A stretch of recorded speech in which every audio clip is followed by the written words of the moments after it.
What up, what up, what up, what up, what up, what up, what up, world? It's your boy Amp Dog with another episode of Politicking. Make sure you tell a friend to tell a friend. Big Amp Dog said, what's the deal?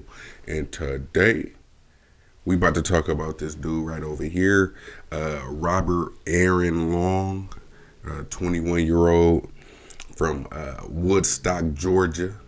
Um, it's just a crazy story. I started to do a story about it the day it dropped, but I wanted to get more details and shit because when they first start saying, oh, he said that it wasn't a hate crime, it just he was suffering from a sex addiction, and I'm like, what? So before I jumped out the window, I wanted to just check and see, and yeah, basically. He was quick on his toes. He said, he just it's a common narrative about spas, happy endings, shit like that. So me, I feel like this was premeditated more than likely. And it was a hate crime against, the Asian community. I feel like that was just a quick excuse that he or whatever organization he may be supported by. We never heard any stories yet about if he, on the way to jail when they got a Big Mac with pickles or, whatever, a little shake, whatever, you know what I mean? We don't know, but more than likely, I wouldn't put it past him because what we see time and time again is when somebody is actually doing the groundwork for white supremacy, they always end up being pampered a little bit. You know what I'm saying? Like you will hear the officer from Georgia, he was somebody high ranking. I don't know exactly what position, so I don't want to say it. I want to say he was like a lieutenant or something, but either way, he said, well, it's just a bunch of things, just natural things that happen, but he just clearly was just having a bad day. So they giving him the narrative to try to make it seem like this 21-year-old was just suffering from some temporary depression. He did it because he was battling a sex addiction, but he wanted to kill the motherfuckers who would allow him to keep it going. That shit sound crazy because if it was anything that I would assume with it being a man, when you come across some type shit like that, where you say you suffering from a sex addiction, but you still in turn find you a spa where you get a massage and then you all of a sudden get the happy endings. I don't see how anybody could understand how those two things could work against each other in a sense where you just say, fuck it, I'm gonna kill a motherfucker. Now, what I would say sounds more convincing to me would be maybe he knew that he couldn't afford to keep doing what he was doing. You know what I'm saying? Maybe they were allowing him to do it. And we don't know. We're not going to speculate about all that, but we're just going to talk about the bullshit that they talking about. You know what I'm saying? That's what we're going to talk about. So that's what my perspective is coming from. It's not to try to victim blame or none of that, because I feel like they were just, treated.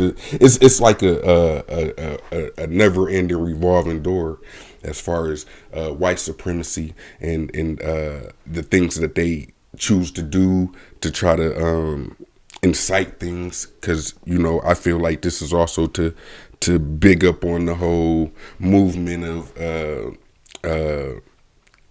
what is it, AAIPI,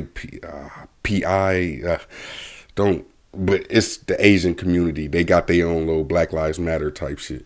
And what we seen when the Black Lives Matter start doing movements, what we see, we start seeing more niggas get killed.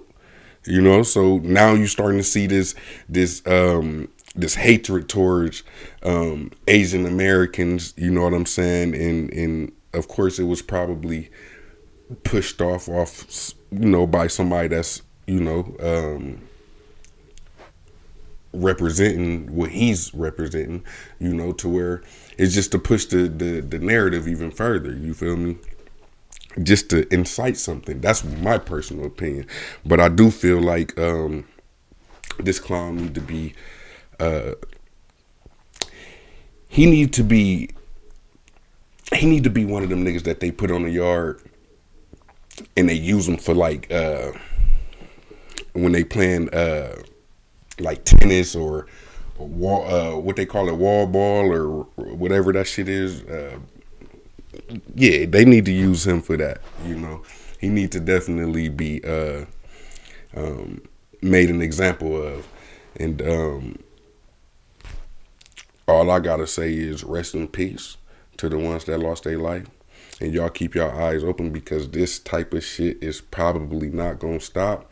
And what we seeing a lot of is these people that feel like they have a certain privilege. So how dare you think that he needs to go to therapy or to go to rehab or anything like that?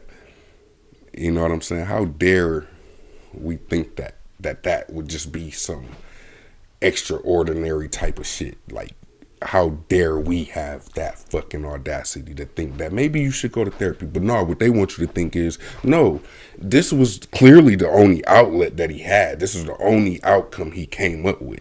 You know, shame on the motherfucking police department and the authorities out there that's trying to pretty much coach this dude into a lesser sentence or whatever. I still say it's fucked up that the fact that this man was able to kill 8 people, super armed and dangerous. You know he is. You got him on surveillance camera, but this nigga get arrested.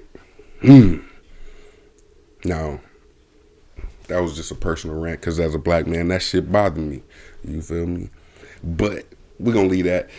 Hey, make sure y'all leave the comments in the motherfucking below. Like, share, and tell a friend to tell a friend.